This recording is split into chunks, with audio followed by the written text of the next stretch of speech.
അപ്പം ഞാനതിനകത്ത് അടിസ്ഥാനപരമായി ചോദിച്ച ചോദ്യം ആരാണ് ഈ ആന്റണി പെരുമ്പാവൂർ എന്നുള്ളതാണ്. അയാളെ നശിപ്പിച്ചുകൊണ്ടിരിക്കുന്നത് ഈ ആന്റണി പെരുമ്പാവൂരുമായിട്ടുള്ള ബന്ധമാണ്.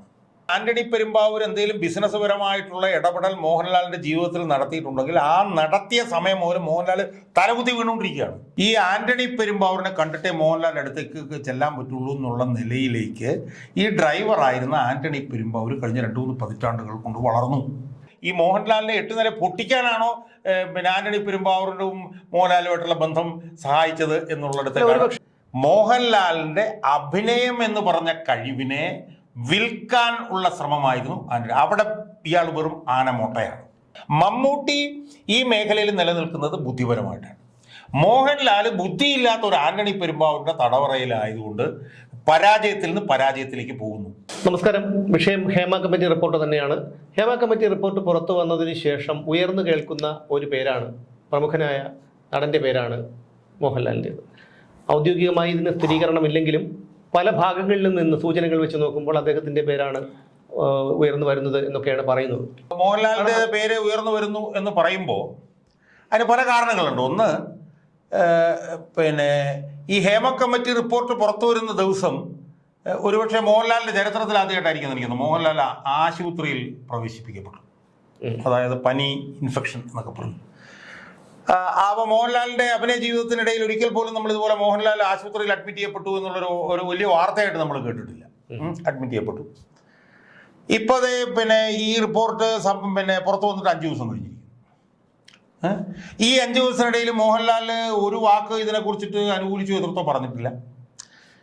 കഴിഞ്ഞ ദിവസം AMMയുടെ പിന്നെ പത്രസമ്മേളനം നടന്നിരുന്നു. ആ പത്രസമ്മേളനത്തിൽ ഏറ്റവും പ്രധാനമായിട്ട് പങ്കെടുക്കേണ്ടിരുന്ന ആളായിരുന്നു മോഹൻലാൽ. മോഹൻലാൽ മാത്രമല്ല, മമ്മൂട്ടിയും വേണ്ടതായിരുന്നു. അവർ രണ്ടുപേരും ഇല്ലായിരുന്നു എന്ന് മാത്രമല്ല, എന്താണ് സിദ്ദീഖ് എന്ന് പറഞ്ഞ ഒരുത്തനാണത് നേതൃത്വം കൊടുത്തത്. കൂടെ ഇരുന്നത് എന്തോ ചേർത്തല ജയൻ ചേർത്തല, പിന്നെ ജോ മോൾ എന്നൊക്കെ പറഞ്ഞിട്ടുള്ള ചില അവിടെ ഇവിടെയൊക്കെ ചില ചാൻസ് കിട്ടിയിട്ടുള്ള ചില ആളുകളെ വെച്ചിട്ടാണ് ഇത് ചെയ്തത്. പക്ഷെ താങ്കളുടെ എനിക്ക് ചോദിക്കാനുള്ള അതല്ല, ഇതിനെക്കുറിച്ച് നമ്മൾ ഏകദേശം ചർച്ച ചെയ്തതാണ്. താങ്കളുടെ മറ്റൊരു വീഡിയോയിൽ, അതായത് താങ്കളുടെ പ്രതിപക്ഷം എന്ന ചാനൽ ചെയ്ത ഒരു വീഡിയോയിൽ ആന്റണി പെരുമ്പാവൂരിനെ വളരെ രൂക്ഷമായി തന്നെ വിമർശിക്കുന്നുണ്ട്. എന്താണ് അതേക്കുറിച്ച് പറയാനുള്ളത്? ഇല്ല, ആന്റണി പെരുമ്പാവൂരിനെ കുറിച്ചിട്ട് ഞാൻ അതിനകത്ത് ഉന്നയിച്ചിരിക്കുന്ന വിമർശനങ്ങൾ വളരെ കാര്യകാരണ സഹിതവും വസ്തുനിഷ്ഠവുമാണ് എന്നാണ് ഞാൻ മനസ്സിലാക്കിയിട്ടുള്ളത്. എനിക്ക് കിട്ടിയ പ്രതികരണം അത് തന്നെയാണ് കാണിച്ചത്. അത് ആദ്യം ഞാൻ ആ വീഡിയോ 1.5 വർഷം മുമ്പ് ചെയ്ത് 3-3.5 ലക്ഷം ആളുകൾ കണ്ടു. ഇപ്പം തന്നെ ഏതാണ്ട് 50,000-50,000 മുകളിൽ ആളുകൾ അതിപ്പോഴും കണ്ടിട്ടുണ്ട്. അപ്പം അതിനകത്ത് ഞാൻ അടിസ്ഥാനപരമായി ചില ചോദ്യങ്ങൾ അതിനകത്ത് ഞാൻ ചോദിച്ചിരുന്നു. കാരണം ഈ ആന്റണി പെരുമ്പാവൂർ എന്ന അയാളുടെ പേര് ഞാൻ അതിനകത്ത് പറയുന്നുണ്ട്. ആ പേരെനിക്ക് ഓർമ്മയില്ല, അയാളുടെ ആദ്യകാലത്തെ പേര്.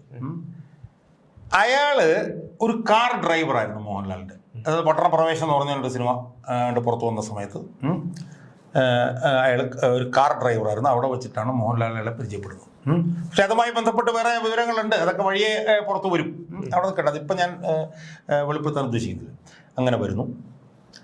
അങ്ങനെ വരുന്ന ആന്റണി പെരുമ്പാവൂര് ഇപ്പോൾ എത്തി നിൽക്കുന്ന അവസ്ഥ എന്ന് പറഞ്ഞാൽ, മോഹൻലാലിനെ കാണാൻ വരുന്നവർക്ക്, സിനിമയായിട്ട് ബന്ധപ്പെട്ട് കാണാൻ വരുന്നവർക്ക് പോലും ഈ ആന്റണി പെരുമ്പാവൂരിനെ കണ്ടിട്ടേ മോഹൻലാലിൻ്റെ അടുത്തേക്ക് ചെല്ലാൻ പറ്റുള്ളൂ എന്നുള്ള നിലയിലേക്ക് ഈ ഡ്രൈവറായിരുന്ന ആന്റണി പെരുമ്പാവൂർ കഴിഞ്ഞ 2-3 പതിറ്റാണ്ടുകൾ കൊണ്ട് വളർന്നു.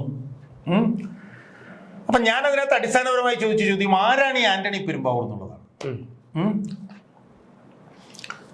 ഇപ്പം മോഹൻലാലിൻ്റെ പേരിൽ ഒരാൾ വന്ന് അയാൾ കഴിവുള്ളവനാണെങ്കിൽ ആ കഴിവിൻ്റെ അടിസ്ഥാനത്തിൽ മോഹൻലാലിൻ്റെ കാര്യങ്ങളൊക്കെ നോക്കി ഈ വളർന്നു വരുന്നതിൽ വലിയ പ്രശ്നം ഞാൻ കാണുന്നില്ല. ആന്റണി പെരുമ്പാവൂരിന് കഴിവില്ല എന്നാണ് താങ്കൾ പറയുന്നത്? ആന്റണി പെരുമ്പാവൂരിന് കഴിവുള്ളതായിട്ട് ആരും പറഞ്ഞിട്ടില്ല ഇതുവരെ. അല്ല, അതുകൊണ്ട് അല്ല, അത് അയാൾ തന്നെ തെളിയിച്ചിട്ടുണ്ടല്ലോ. കാരണം ആന്റണി പെരുമ്പാവൂർ മോഹൻലാലിന്റെ ജീവിതത്തിലേക്ക് വന്നതിന് ശേഷം കരിയറിലും അല്ലെങ്കിൽ സാമ്പത്തികപരമായും ഒക്കെ അദ്ദേഹത്തിന് ഉയർച്ച ഉണ്ടായി. അത് തന്നെ ഏറ്റവും വലിയ തെളിവല്ലേ ആന്റണി പെരുമ്പാവൂർ സമർത്ഥനാണെന്നുള്ളത്? അല്ല, അതിനകത്ത് ഞാൻ കൃത്യമായിട്ട് മറുപടി പറഞ്ഞുതരാം. ഇപ്പം ആന്റണി പെരുമ്പാവൂർ മോഹൻലാലിന്റെ ജീവിതത്തിലേക്ക് വന്നിട്ടാണ് മോഹൻലാൽ നേട്ടം ഉണ്ടാക്കിയത് എന്ന് പറയുന്നത് അബദ്ധമാണ്. കാരണം മോഹൻലാൽ കേരളത്തിൽ 10-40 വർഷമായി സിനിമാ രംഗത്ത് നിൽക്കുന്ന ഒരു സൂപ്പർ സ്റ്റാറാണ്, മമ്മൂട്ടിയെ പോലെ. മോഹൻലാൽ സിനിമാ രംഗത്ത് വന്നിട്ട് പണം ഉണ്ടാക്കിയിട്ടുണ്ടെങ്കിൽ ആ പണം ഉണ്ടാക്കിയതിൻ്റെ എല്ലാം അടിസ്ഥാന കാരണം മോഹൻലാലിൻ്റെ സിനിമ അഭിനയവും അതിനകത്തൂടെയാണ് പണം ഉണ്ടാക്കിയിരിക്കുന്നത്. മനസ്സിലായില്ലേ? മോഹൻലാലിന് പണം ഉണ്ടാക്കാൻ കഴിഞ്ഞിട്ടുണ്ടെങ്കിൽ മോഹൻലാൽ സിനിമയിൽ വന്ന് കൂടുതൽ സിനിമയിൽ അഭിനയിച്ചുകൊണ്ടാണ് പണം ഉണ്ടായിരിക്കുന്നത്. മനസ്സിലായി? അല്ലാതെ ആന്റണി പെരുമ്പാവൂരിൻ്റെ കഴിവ് കൊണ്ടല്ല.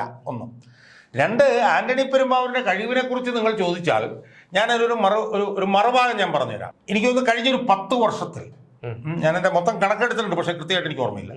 കഴിഞ്ഞൊരു 10 വർഷം എടുത്ത് നോക്കിക്കഴിഞ്ഞാൽ 1-2 സിനിമകളിലെ മോഹൻലാൽ വിജയിച്ചിട്ടുള്ളൂ. ഒന്ന് ദൃശ്യം, അതെനിക്ക് തോന്നുന്നത് എത്രയോ വർഷങ്ങൾക്ക് മുമ്പാണ്. അതിനുശേഷം ലൂസിഫറും, അതിനുശേഷം വിജയിച്ചു എന്ന് പറയപ്പെടുന്ന നേരെ, ഈ 3 സിനിമകളിലാണ് മോഹൻലാൽ വിജയിച്ചത്. അതേസമയം മോഹൻലാൽ ഡസൻ കണക്കിന് സിനിമ എൻ്റെ ഇടയിൽ അഭിനയിച്ചിട്ടുണ്ട്. എല്ലാം ഒന്നിനു പുറകെ ഒന്നായി 8 നില പൊട്ടുകയാണ് ചെയ്തിട്ടുള്ളത്. അപ്പം അങ്ങനെ വരുമ്പോൾ ആന്റണി പെരുമ്പാവൂരിൻ്റെ കോൺട്രിബ്യൂഷൻ എന്താണെന്നുള്ളത് നിങ്ങൾ പറഞ്ഞതാണോ അതോ ഈ മോഹൻലാലിനെ 8 നില പൊട്ടിക്കാനാണോ ആന്റണി പെരുമ്പാവൂരിനും മോഹൻലാലുമായിട്ടുള്ള ബന്ധം സഹായിച്ചത് എന്നുള്ളിടത്ത്? ഒരുപക്ഷെ അടിസ്ഥാനപരമായി മോഹൻലാൽ ഒരു ബിസിനസ്സുകാരൻ കൂടിയാണ്. പല ബിസിനസ് മേഖലകളിലും അദ്ദേഹം സജീവമായിട്ട് തന്നെയുണ്ട്. അതിൻ്റെ ചുക്കാൻ പിടിക്കുന്നത് ഈ പറയുന്ന ആന്റണി പെരുമ്പാവൂരുമാണ്. ഒരുപക്ഷെ പണമാണ് ലക്ഷ്യമിട്ടിരുന്നതെങ്കിലോ, കാരണം സിനിമയിൽ സജീവമായി നിൽക്കണം എന്ന് എപ്പോഴും കരുതുന്നയാളാണ് മോഹൻലാൽ. കാരണം 17 വയസ്സ് മുതൽ സിനിമയിൽ വന്ന ഒരാളാണ്. അതുകൊണ്ട് തന്നെയാണ് പണത്തിനു വേണ്ടിയാണ്, അല്ലെങ്കിൽ കലയോടൊരു പ്രതിബദ്ധതയില്ല, പണത്തിനു വേണ്ടിയാണ് അദ്ദേഹം അഭിനയിച്ചിരുന്നതെങ്കിലോ? അല്ല, പണത്തിന് വേണ്ടിയാണ് അങ്ങനെ അഭിനയിക്കുന്നതെങ്കിൽ, ആന്റണി പെരുമ്പാവൂരിന് കഴിവുണ്ടായിരുന്നുവെങ്കിൽ, ഇപ്പം അഭിനയമാണല്ലോ മോഹൻലാലിൻ്റെ സിനിമാ രംഗത്ത് ഏറ്റവും വലിയ ആസ്തി എന്ന് പറയുന്നത്. ഇപ്പോൾ മോഹൻലാലിനെ സംബന്ധിച്ചിടത്തോളം മോഹൻലാൽ ഇപ്പോൾ ഒരു കച്ചവടക്കാരനാണെന്ന് തെളിയിച്ചിട്ടുണ്ട്. അയാൾക്ക് ഡിസ്ട്രിബ്യൂഷൻ കമ്പനി ഉണ്ട്, അയാൾക്ക് പോസ്റ്റ് പ്രോസസ്സിംഗ് ഉണ്ട്, തിയേറ്റർ ഉണ്ട്, ഇതെല്ലാം ഉണ്ട്. ഇതെല്ലാം ഉണ്ട് എന്ന് പറയുമ്പോഴും മോഹൻലാൽ എന്ന് പറഞ്ഞ നടൻ്റെ അടിസ്ഥാന ആസ്തി എന്ന് പറഞ്ഞാൽ അഭിനയമാണ്. മനസ്സിലായി? അപ്പം ആന്റണി പെരുമ്പാവൂരിനെ സംബന്ധിച്ചിടത്തോളം ആന്റണി പെരുമ്പാവൂരിന് കഴിവുണ്ടായിരുന്നുവെങ്കിൽ ഒരു അഭിനേതാവ് എന്നുള്ള നിലയിൽ സിനിമാ വ്യവസായത്തിൽ മോഹൻലാലിനെ അഭിവൃദ്ധി ഉണ്ടാക്കാൻ വേണ്ടിയിട്ടുള്ള കോൺട്രിബ്യൂഷൻ ആയിരുന്നു അയാൾ നടത്തിയിട്ടുള്ളത്. അവിടെ അയാൾ 8 നില പൊട്ടിയപ്പോൾ എന്ത് സംഭവിച്ചു? അവിടെ അയാൾ 8 നില പൊട്ടിയപ്പോൾ ബാക്കി ചെയിനിലുള്ള എല്ലായിടത്തും പരാജയമായി. കാരണം സിനിമ പൊളിഞ്ഞു കഴിഞ്ഞാൽ ഡിസ്ട്രിബ്യൂട്ട് ചെയ്യാൻ പറ്റില്ല, സിനിമ പൊളിഞ്ഞു കഴിഞ്ഞാൽ തിയേറ്ററിൽ വരുമാനം ഉണ്ടാവില്ല. മനസ്സിലായില്ലേ? അപ്പം ആന്റണി പെരുമ്പാവൂരിന് കഴിവുണ്ടായിരുന്നുവെങ്കിൽ ആന്റണി പെരുമ്പാവൂര് മോഹൻലാലിന്റെ അഭിനയം എന്ന് പറഞ്ഞ കഴിവിനെ വിൽക്കാൻ ഉള്ള ശ്രമമായിരുന്നു അവിടെ. ഇയാൾ വെറും ആനമോട്ടയാണ്. അവിടെയാണ് നമ്മൾ മമ്മൂട്ടിയായിട്ട് കമ്പയർ ചെയ്യുന്നത്. നമ്മൾ കഴിഞ്ഞ ദിവസം മമ്മൂട്ടി വളരെ ഈ പറഞ്ഞ പോലെ ഈ മെറ്റിക്കുലസായി അയാൾ അഭിനയിക്കുന്ന സിനിമകളുടെയൊക്കെ സ്വഭാവത്തിൽ വലിയ മാറ്റങ്ങൾ വരുത്തി. അയാൾ ഈ പറഞ്ഞ പോലെ പ്രഖ്യാപിത സംവിധായകരുടെ കൂടെ അഭിനയിക്കുന്ന പരിപാടി ഞാൻ പാടെ അവസാനിപ്പിച്ചു. മനസ്സിലായി? 1. 2, അയാളുടെ വിധികർത്താവ് അയാൾ തന്നെ എന്നുള്ള നിലയിൽ അയാൾ തുടർന്നു. അയാളെടുത്തപ്പോൾ ഞാനൊരു കഥയായിട്ട് നിന്ന് കഴിഞ്ഞാൽ അയാൾ നേരിട്ട് എടുത്ത് ചർച്ച ചെയ്തിട്ട് വേണമെന്ന് പറയും, വേണ്ടെന്ന് പറയും. മനസ്സിലായോ? അങ്ങനെയാണ് അയാൾ ഇപ്പം നിലനിന്ന് പോരുന്നത്. അയാൾ ഇപ്പോഴത്തെ ഒരു 4-5 സിനിമകൾ എടുത്തു കഴിഞ്ഞാൽ അതിൽ 1-2 സിനിമകൾ ഒഴിച്ച്, ഇപ്പോൾ ക്രിസ്റ്റഫർ അവിടെയൊക്കെ പറഞ്ഞ ചില സിനിമകൾ ഒഴിച്ച് പല സിനിമകൾ, റോഷാക്ക് എന്ന് പറഞ്ഞ സിനിമ, ഒരുപാട് സിനിമകളിൽ അയാൾ വിജയിച്ചു. ആ വിജയിച്ചതെല്ലാം അയാളുടെ തന്ത്രത്തിൽ വന്ന ബുദ്ധിപരമായിട്ടാണ്. അപ്പം മമ്മൂട്ടി ഈ മേഖലയിൽ നിലനിൽക്കുന്നത് ബുദ്ധിപരമായിട്ടാണ്. മോഹൻലാൽ ബുദ്ധിയില്ലാത്ത ഒരു ആന്റണി പെരുമ്പാവൂരിന്റെ തടവറയിലായതുകൊണ്ട് പരാജയത്തിൽ നിന്ന് പരാജയത്തിലേക്ക് പോകുന്നു. അങ്ങനെ വരുമ്പോഴാണ് ഈ മോഹൻലാലിൻ്റെ അനധികൃതമായിട്ടുള്ള സ്വത്ത് കൈകാര്യം ചെയ്യുന്നതിൽ കൈകാര്യം ചെയ്യാൻ വേണ്ടിയിട്ടുള്ള ഒരു ഇടനിലക്കാരനായിട്ടാണോ ഈ ആന്റണി പെരുമ്പാവൂരിനെ അയാൾ കൂടെ കൊണ്ടു നടക്കുന്നത് എന്നുള്ളൊരു തോന്നൽ ശക്തമാകും. ശരി, താങ്കൾ തന്നെ പറയുന്നു കഴിഞ്ഞ 10 വർഷങ്ങൾക്ക് ഇപ്പുറമാണ് ഇത്രയും പരാജയം ഉണ്ടായതെന്ന്. പക്ഷേ ആന്റണി പെരുമ്പാവൂർ മോഹൻലാലിനോടൊപ്പം കൂടിയിട്ട് 10 വർഷമല്ല, ഏകദേശം 10-30 വർഷങ്ങളായി. ഈ ബാക്കിയുള്ള 20 വർഷത്തെ കണക്കെടുത്താൽ പോലും ഒരുപാട് ഹിറ്റുകൾ ഉണ്ടാക്കിയിട്ടുണ്ട്. അതും അന്നും ആന്റണി പെരുമ്പാവൂരാണ് ഏകദേശം കഥ കേട്ടിരുന്നത്, കാര്യങ്ങൾ ചെയ്തിരുന്നത്. അതെ, അതിന് ഞാൻ മറുപടി പറഞ്ഞു. അതായത് എനിക്ക് തോന്നുന്നത് ഒരു 80കളിലും 90കളിലുമാണ് ഈ മോഹൻലാലും മമ്മൂട്ടിയും ഏറ്റവും കൂടുതൽ സിനിമയിലാണ്. ഞാൻ അതിനെക്കുറിച്ച് ഒരു ചെറിയ പഠനം നടത്തിയിട്ടുണ്ട്. ഇപ്പം 80 മുതൽ 90 നോക്കിക്കഴിഞ്ഞാൽ ഒരു വർഷം 10-15 സിനിമകളിൽ മോഹൻലാൽ അഭിനയിച്ചിട്ടുണ്ട്, മമ്മൂട്ടി അഭിനയിച്ചിട്ടുണ്ട്. മനസ്സിലായി? ആ സമയമാണ് യഥാർത്ഥത്തിൽ മലയാള സിനിമ മമ്മൂട്ടിയിലും മോഹൻലാലിലും മാത്രം നിന്നിങ്ങനെ കറങ്ങിക്കൊണ്ടിരുന്നത്. ഒരു 10-15 വർഷം മമ്മൂട്ടിയിലും മോഹൻലാലിലും വന്ന് കേന്ദ്രീകരിച്ച് നിന്നു. എനിക്ക് തോന്നുന്നു 2000-ന്റെ ഒക്കെ തുടക്കമൊക്കെ ആകുമ്പോഴത്തേക്കാണ് പിന്നെ ചിലരുടെ ഈ ദിലീപ് എന്നൊക്കെ പറഞ്ഞിട്ടുള്ള ചിലരുടെ പേരുകൾ നമ്മൾ കേൾക്കുന്നു. അതിനു മുമ്പ് ഒരു 10-15 വർഷക്കാലം മമ്മൂട്ടി മോഹൻലാൽ എന്ന് പറഞ്ഞ ഈ IV ശശിയുടെ സിനിമകളിൽ തന്നെ മമ്മൂട്ടി മോഹൻലാലും 15-20-25 ഒക്കെ അഭിനയിച്ചിട്ടുണ്ടെന്നാണ് പറയുന്നത്. അപ്പോൾ ആ കാലഘട്ടങ്ങളിലൊന്നും ഈ ആന്റണി പെരുമ്പാവൂരിൻ്റെ ഒരു റോളുമില്ല. എന്നാന്ന് ചോദിച്ചാൽ ആ കാലഘട്ടത്തിൽ മോഹൻലാൽ അഭിനയിക്കാൻ സിനിമകളുണ്ട്, ആ കാലഘട്ടത്തിൽ മമ്മൂട്ടിക്ക് അഭിനയിക്കാൻ സിനിമകളുണ്ട്.